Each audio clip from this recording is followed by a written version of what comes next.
Module Efes Nikud Chamesh. Chamesh means 5. Shin to Tav, vowels, syllables, part 5.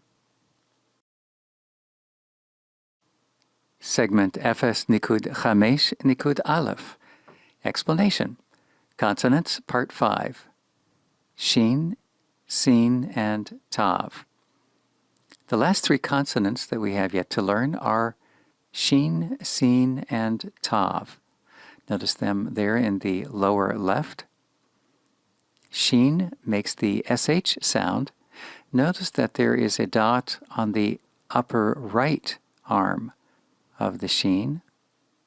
Next is Sin. Sin makes an S sound.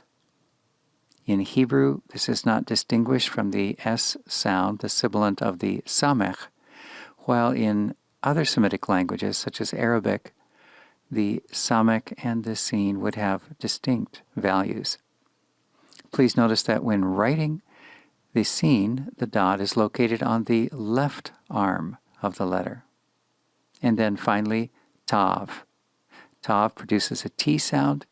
In Hebrew, this will be the same as the T sound of Tet, while in other Semitic languages, those 2 T sounds would be distinct. Let's turn now to the back pages of Unit 0, where we find the handwriting practice tips.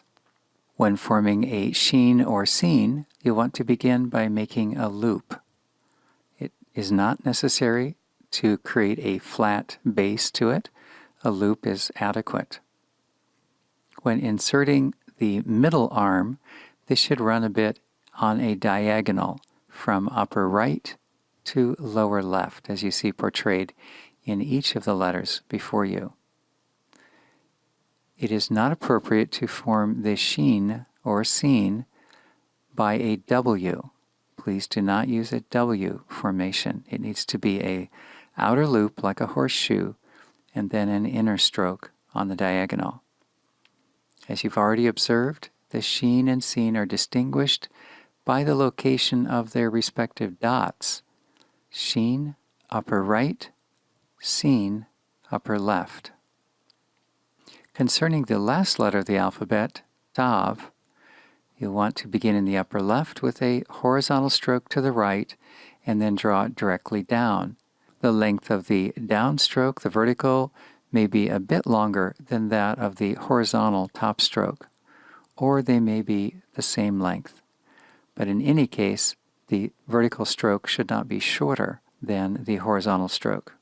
The last stroke is achieved by connecting with the upper left, slightly inside the upper left horizontal stroke, coming directly down, and then making a bit of a check mark to the outer boundary as you finish that downward stroke. The diagnostic features of the Tav that will distinguish it from He or Chet are these. Number 1, that left-hand stroke needs to connect with the top bar. Number 2, it should come slightly inside the top bar. And number 3, form a check mark at the bottom. Take some time to practice shaping these 3 letters until you're comfortable writing them and recognizing them.